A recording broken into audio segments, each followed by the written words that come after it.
citer rapidement une espèce d'état des lieux de où on en est, et de ce que j'ai entendu, de ce que je peux en tirer de mon point de vue de sociologue et d'analyste de la société, notamment politique. D'abord, ce festival, qui se veut vivant, se pose la question du progrès. On a donc un problème avec ce mot, avec cette notion qui nous a permis de vivre, ça a été dit, en gros depuis la lumière, comme si nous étions des gens qui allaient vers un bien, un meilleur, quelque chose qui, alors que l'autre civilisation voit ça comme un cercle. Nous voyions ça avant, comme une ligne vers le mieux. C'est fini. Nous avons perdu nos repères. J'ai entendu qu'il fallait désormais écouter le vivant. D'ailleurs, vous l'avez fait. Pourquoi faut-il ressentir le vivant? Les animaux, par exemple. Peut-être que cette peur, cette tristesse, cette force, cette émotion que vous ressentez nous dit que le sauvage s'est éloigné, ou plus exactement que nous l'avons éloigné de nous. On le sait, les anthropologues nous l'ont dit, Christ tout, etc. Un psychologue social disait, et je trouve que je l'ai beaucoup lu, qu'il fallait réensauvager la vie. Je laisse ça à votre appréciation au moment où notre ministre de l'Intérieur, lui, veut désensauvager. Deuxième temps, on se pose la question, par exemple, du design comme un nouveau mode de pensée, une nouvelle façon d'habiter le vivant, le mimétisme, et on nous dit, l'intérêt du design, c'est qu'on ne sait pas où on va. Merveilleux. Ce hasardisme ressemble tellement à l'époque qu'en effet, le design, il a toute sa place. Et on nous dit aussi qu'en fait, on est dans une quête de symbiose avec le monde humain. Escola, Michel Serres, quel contrat social, quel nouvel intérêt général. Nous plongeons dans Rousseau et on poursuit avec Rousseau. Mais on a meilleur Rousseau. Rousseau n'avait pas pensé au monde humain. Et il n'avait pas non plus pensé aux générations futures. Or, nous disent un certain nombre d'auteurs, désormais, nous devons tenir compte, dans l'intérêt général, du monde humain et des générations futures. Sinon, on ne fait pas l'enfant. Troisième point, la bascule nous dit, tout ça, c'est un changement qui part du personnel, qui passe par le professionnel, bref, c'est quelque chose d'intime. Mais vous savez, vous avez tous entendu Foule sentimentale, et surtout, ultra-moderne solitude de Alain Souchon. Donc, vous savez tout ça. Humainement, intimement, vous savez bien que, comme le disait Castoriadis, un penseur des années 70 et 80, la montée de l'insignifiance fait que nous avons tous besoin d'agir, de consonance et de collectif. Et c'est ce dont nous manquons. Et puis aussi l'utilité. Parce que la Covid, la crise de la Covid, nous a redit ce que David Graeber, qui est mort récemment, les bullshit jobs, la crise de la Covid, nous dit là, Bruno Latour et d'autres, tous sociologues, nous disent, on s'est rendu compte d'une chose, c'est que les métiers les moins payés sont les plus utiles. Et donc cette société marche bien sur la tête. Si on paye des gens très chers pour être des boursicoteurs ou des assurances ou des gens qui nous vendent des voitures dont nous n'avons pas l'usage et de l'immobilier dont nous n'avons pas besoin, c'est que nous marchons sur la tête. Nous faisons donc l'inverse de ce que sociologiquement nous devrions faire. Et ce que nous disent les jeunes de la bascule, ils ne sont pas nombreux, mais ils répondent à quelque chose. C'est qu'ils nous disent, désolé de vous rappeler, que seuls les gens qui se mettent en marginalité changent le monde. Soit parce qu'il y a un accident de vie, personnel, professionnel, choisi ou pas, soit parce que vous êtes des colibris, des pique-niques, des sectes. Bref, la marginalité est créatrice. Les minorités actives sont les seules qui changent le monde. Tous les autres sont soit des obéissants à l'autorité, soit des conformistes. Ils ne changent rien. Donc, la seule question que doivent se poser les minorités actives, ils ont fait l'étape 1, ils se sont regroupés. Ils sont bien, ils sont chauds, dans leur petit local, et ils se disent on a raison, on a raison. Étape 2, la minorité active, si vous voulez changer le monde, il va falloir devenir un mouvement social. Il y a un certain nombre de règles, de choses à faire, mais grosso modo, je vous laisse faire, vous avez du temps pour lire. On nous dit aussi que le numérique est aujourd'hui un problème et que, si je résume, j'ai l'impression que la science-fiction est devenue une forme de collapsologie. Dans les années 60, on voyait des fusées qui partaient vers Mars.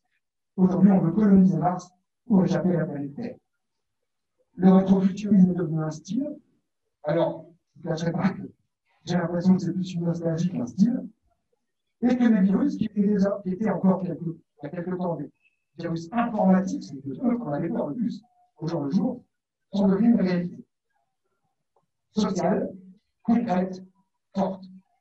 D'une certaine façon, il me semble, je vais jouer au type qui voit l'avenir, mais il me semble que la Covid-19 va entraîner beaucoup de marginalité nouvelle, de gens qui vont intimement avoir très mal vécu ce moment, et qui vont encore mal le vivre, on n'en est pas sorti. Et nous allons donc avoir à nouveau des marginaux, des refusants, des réactifs, bref, des minorités potentielles. Et on nous parle en plus, je le disais, les virus étaient des informatiques avant, on nous parle de l'image désinfectant.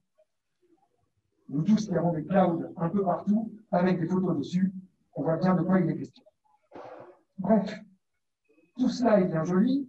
On nous dit qu'en fait, tout ça est une question d'imaginaire, qu'il faut tisser des récits. J'en entends, j'apprécie, j'en lis quelques-uns. Nous sommes un certain nombre à dire qu'en effet, la question aujourd'hui, c'est celle de l'imaginaire. Pas besoin d'avoir lu Gramsci pour savoir ça.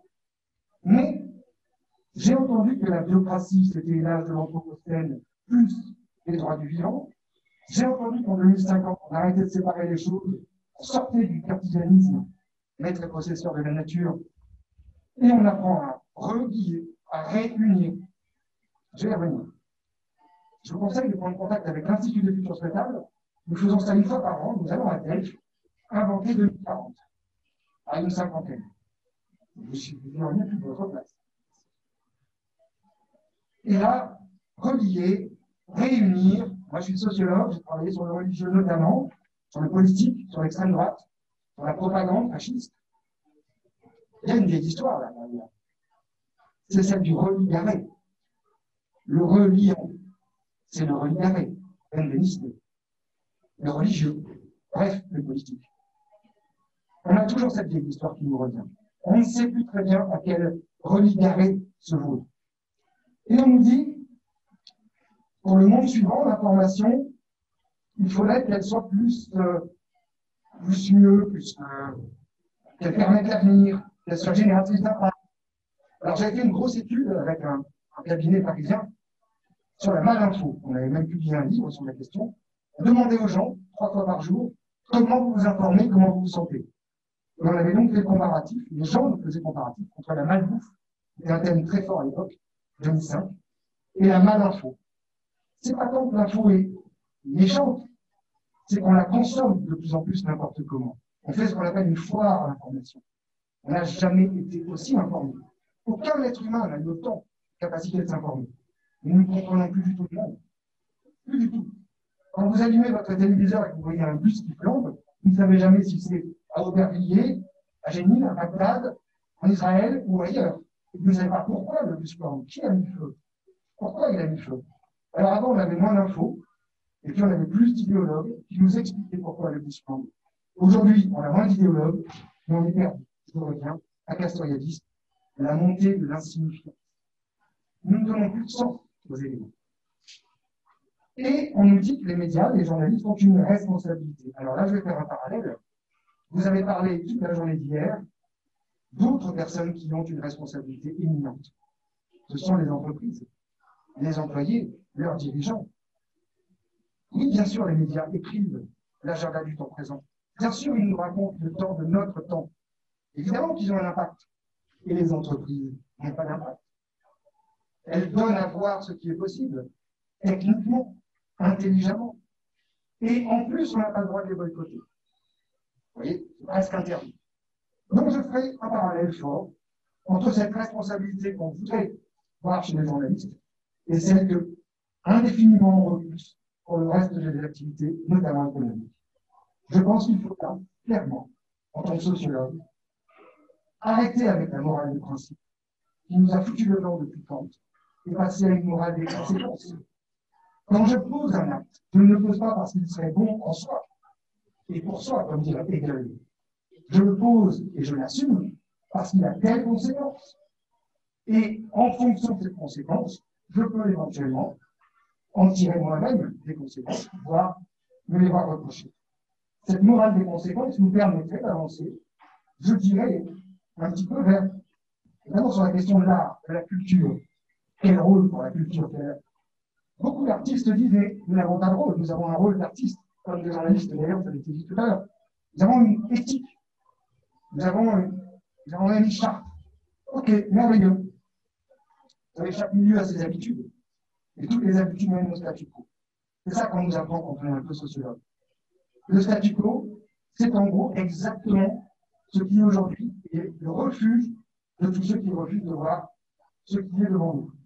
Le statu quo a toujours été une façon pour une partie de la société, pas majoritaire, en tout cas pas en nombre, mais majoritaire en influence, d'empêcher de faire ce que d'autres veulent faire.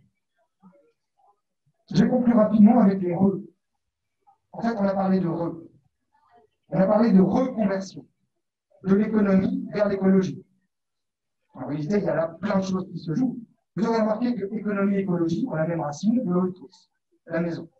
Dans un cas, c'est le nomos, on donne des normes. Dans l'autre, on réfléchit, le logos.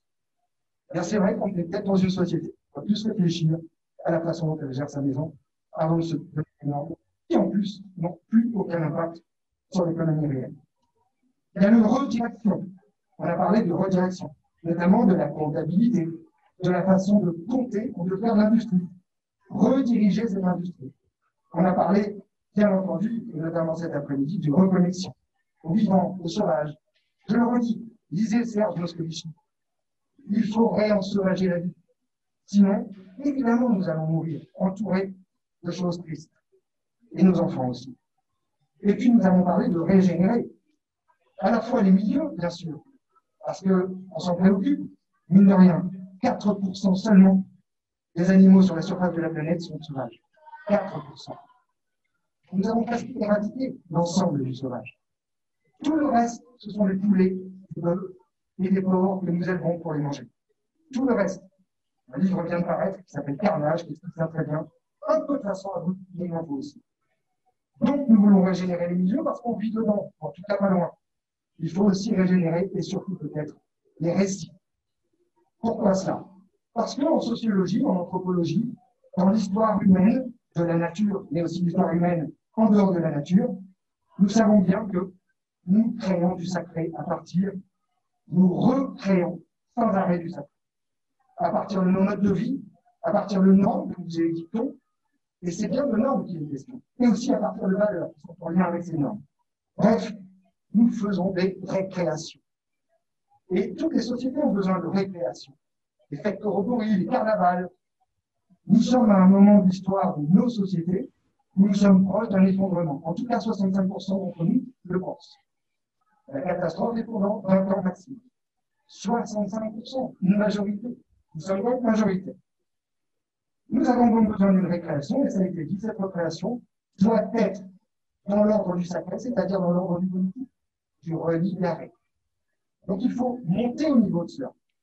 Il faut arrêter d'essayer de changer les choses en bas de l'échelle. Nous ne les changerons que en groupe, jamais seuls et jamais au niveau de la société entière. Ce ne sont que les groupes humains qui changent la société. Je finirai en disant, nous sommes bien entendu en plein au milieu d'une bataille des imaginaires.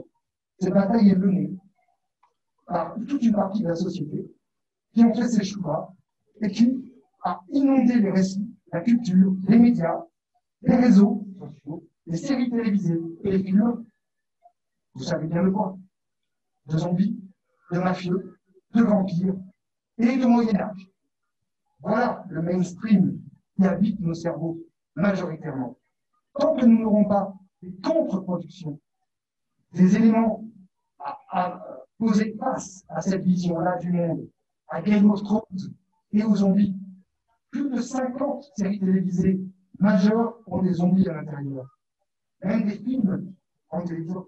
C'est devenu, dans une partie de la société, et notamment les plus jeunes, quelque chose qui est quasiment existant, qui existe aujourd'hui, les zombies. Ce qui explique, je ne vous cacherai pas, la vente de SUV en très forte progression. Parce que seul un SUV permet de passer par-dessus un zombie. Enfin, et pour conclure, je pense, pour finir avec les re, que nous sommes à un moment de refondation ou pas de nos sociétés. Et oui, nous sommes face à la conscience partagée de notre fin possible, d'un effondrement de civilisation, par pans entiers ou par petits coups. Mais en tout cas, la collapsologie nous dit au moins une chose, au moins, elle a cette vertu, c'est qu'elle nous alerte sur le fait que soit nous refondons une société, soit d'une certaine façon, d'autres continueront de les utiliser pour leur bien particulier. Je vous remercie.